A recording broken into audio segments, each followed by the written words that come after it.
Assalamualaikum warahmatullahi wabarakatuh. Saya Muhammad Rekor Jafat dari Prodi TBI 3 ingin memaparkan hasil ujian akhir semester saya. Ya, lanjut saja ya, langsung yang pertama, berfilsafat termasuk dalam berpikir. Namun tidak semua orang berpikir itu mesti berfilsafat. Dan bisa dipastikan bahwa semua orang yang berfilsafat itu pasti berpikir. Coba Anda jelaskan. Nah, jadi gini. Menurut istilah, filsafat adalah ilmu-ilmu pengetahuan yang menyelidiki segala sesuatu yang ada secara mendalam dengan menggunakan akal sampai pada hakikatnya. Filsafat tidak mempersoalkan tentang gejala-gejala atau fenomena, tetapi mencari hakikat dari suatu gejala atau fenomena. Sehingga dapat kita ketahui, orang yang berfilsafat mewajibkan dirinya untuk berpikir yang bersifat menyeluruh, mendasar dan spekulatif. Nah, sekarang saya akan menjelaskan sedikit tentang pernyataan berfilsafat termasuk dalam berpikir. Namun tidak semua orang yang berpikir itu mesti berfilsafat. Dan bisa dipastikan bahwa semua orang yang berfilsafat itu pasti berpikir. Seperti yang sudah saya bahas tadi, berfilsafat dengan berpikir memiliki pengertian berbeda namun sama, menggunakan pemikiran dalam setiap prosesnya. Nah, dalam berfilsafat kita pasti berpikir. Contohnya dalam menyelesaikan sebuah masalah dengan cara berfilsafat, yaitu pelaku filsafat menyelesaikan suatu masalah dengan cara memikirkan mulai dari akar-akar suatu masalah, mulai dari penyebab munculnya masalah tersebut dan memikirkan bagaimana cara untuk menyelesaikannya.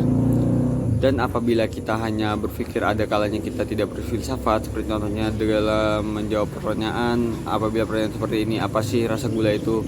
Untuk menjawab ini pertanyaan kita tidak perlu berfilsafat, karena pada umumnya rasa gula itu manis. Bagaimana kita mengetahuinya? Kita hanya perlu mencobanya.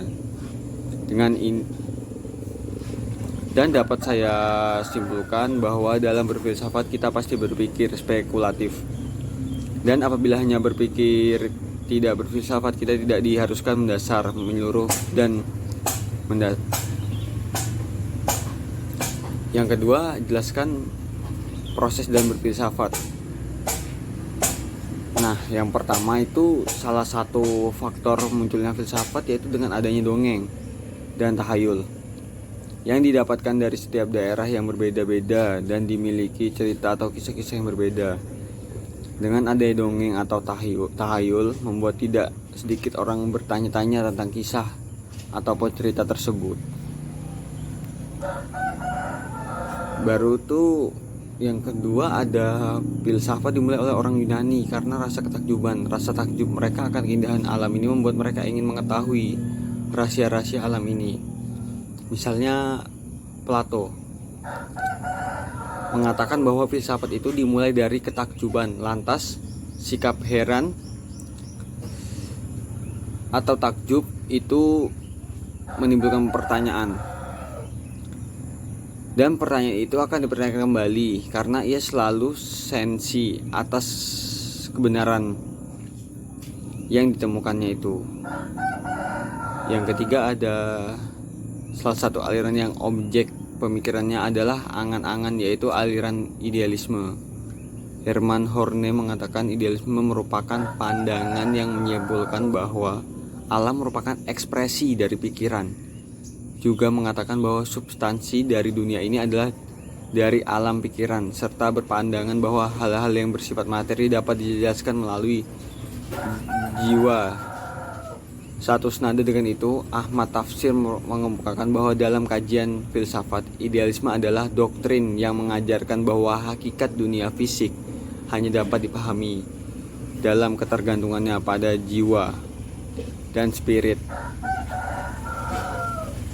Yang ketiga, berdasarkan sejarah, konsep berpikir dalam filsafat mengalami perubahan. Coba Anda jelaskan dengan identifikasi pemikiran. Yang pertama itu pada masa Yunani kuno, mulai dari abad ke-6 sebelum Masehi sampai ke-6 Masehi. Kelahiran pemikiran filsafat diawali pada abad ke-6 sebelum Masehi yang ditandai oleh runtuhnya mite-mite dan dongeng-dongeng yang selama ini menjadi pembenaran setiap gejala alam. Zaman Yunani kuno dipandang sebagai zaman keemasan filsafat, karena pada masa ini orang memiliki kebebasan untuk mengeluarkan ide-ide atau pendapatnya. Periode Yunani kuno ini lazim disebut periode filsafat atau kosmosentris. Dikatakan demikian karena pada periode ini ditandai dengan munculnya para ahli pikir alam, di mana arah dan perhatian pemikirannya kepada apa yang diamati di sekitarnya. Mereka membuat pertanyaan-pertanyaan tentang gejala alam yang bersifat filsafati berdasarkan akal pikir dan tidak berdasarkan mitos belaka. Lalu kedua ada pada masa Yunani klasik. Yunani klasik adalah periode yang berlangsung sekitar 200 tahun, abad ke-5 dan ke-4 sebelum Masehi. Dalam sejarah Yunani selama periode ini banyak wilayah Yunani yang jatuh ke tangan Persia, tetapi sangat berpengaruh terhadap Romawi juga menjadi landasan peradaban Barat. Sebagian besar pemikiran politik, seni, arsitektur, pahatan, filsafat, teater, dan sastra berakar dari zaman ini. Filsafat Yunani klasik lahir bukan membahas kosmosentris alam atau alam semesta, melainkan mengkaji manusia. Menurut aliran antroposentris, manusia sebagai makhluk yang memiliki banyak potensi seperti pikiran, pergaulan, dan sebagainya. Adapun 4 tokoh filsuf besar lain, yaitu adalah yang pertama ada Al-Kindi. Filsuf muslim yang pertama muncul adalah Abu Yusuf Yakub bin Ishaq Al-Kindi, atau lebih dikenal dengan sebutan Al-Kindi, karena ia berasal dari keturunan bangsawan Arab dari suku Kindah, suku bangsa yang pada masa sebelum Islam bermukim di wilayah Arab Selatan. Al-Kindi dilahirkan di Kufah. Ibnu Al-Abi Usaibah, pengarang Tabat Al-Atiba, mencatat bahwa Al-Kindi sebagai salah satu dari 4 penerjemah mahir pada masa gerakan penerjemahan. Ia salah satu Roma sekali-sekali ikut memperbaiki terjemahan Arab dari sejumlah buku. Selain itu, aktivitasnya lebih banyak tertuju pada upaya menyimpulkan pandangan-pandangan filsafat yang sulit dipahami dan kemudian mengarang sendiri.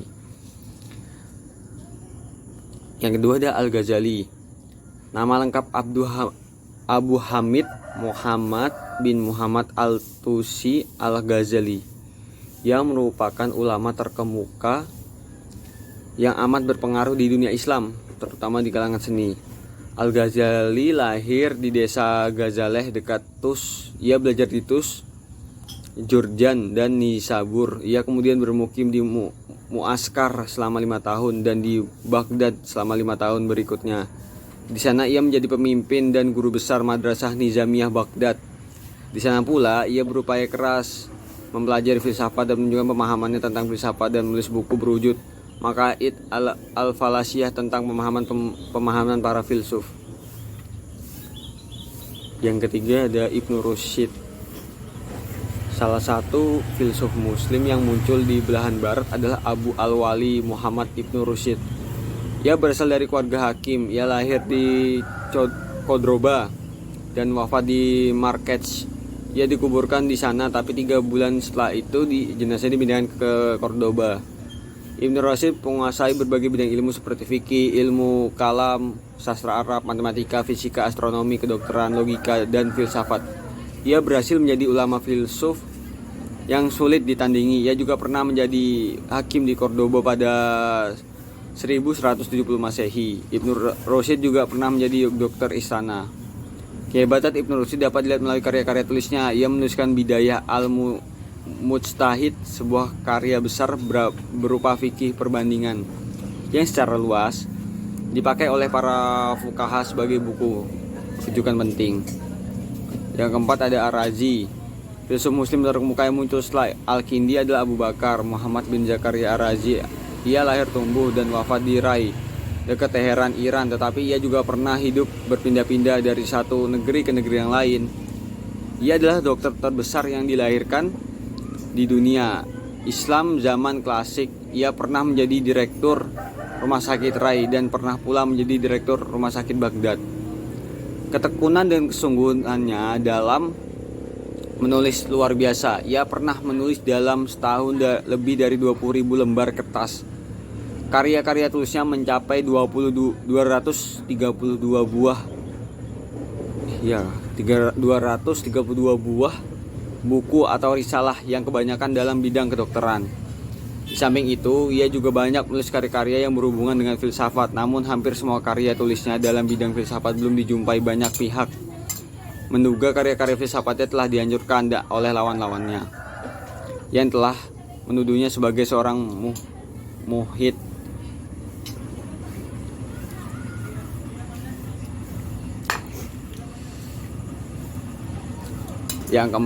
Soal yang keempat, jelaskan penyelidikan dari pembagian filsafat menurut objeknya. Dalam buku Filsafat Agama, Titik Temu Akal dengan Wahyu karangan Dr. Haji Hamzah Yakub dikatakan bahwa objek filsafat ialah mencari keterangan sedalam-dalamnya. Nah, disinilah diketahui bahwa sesuatu yang ada atau yang berwujud inilah yang menjadi penyelidikan dan menjadi pembagian filsafat menurut objek. Menurut objeknya ialah ada. Yang pertama ada umum. Ini ialah menyelidiki apa yang ditinjau secara umum. Dalam realitanya terdapat bermacam-macam yang kesemuanya mungkin adanya. Dalam bahasa Eropa ada umum ini disebut ontologia yang berasal dari kata Yunani onotos yang berarti ada, dan dalam bahasa Arab penggunaan ontologia dan ilmu kainat. Yang B ada mutlak. Ini ialah sesuatu yang secara mutlak, yakni zat yang wajib adanya, tidak tergantung kepada apa dan siapapun. Juga adanya tidak bermulaan dan tidak berpenghabisan dan harus terus ada.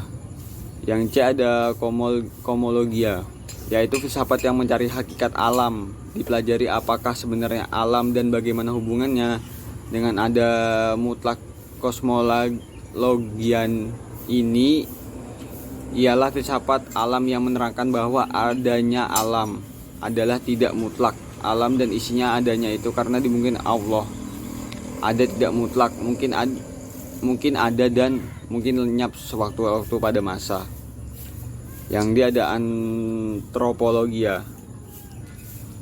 Antropologia itu adalah filsafat manusia karena manusia termasuk ada yang tidak mutlak, maka juga menjadi objek pembahasan. Apakah manusia itu sebenarnya, apakah kemampuannya, dan apakah pendorong tindakannya.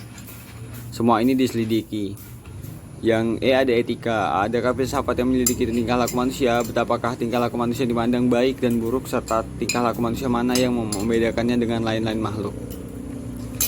Yang kelima ada logika. Logika ialah filsafat akal budi dan biasanya juga disebut mantik. Akal budi adalah yang terpenting dalam penyelidikan manusia untuk mengetahui kebenaran. Tanpa kepastian tentang logika, maka semua penyelidikan tidak mempunyai kekuatan dasar. Tegasnya, tanpa akal budi, maka tidak akan ada penyelidikan. Oleh karena itu, dipersoalkan apakah manusia mempunyai akal budi, dan dapatkah akal budi itu mencari kebenaran. Dengan segera timbul pula soal apakah menentu dan sampai di manakah kebenaran dapat ditangkap oleh akal budi manusia.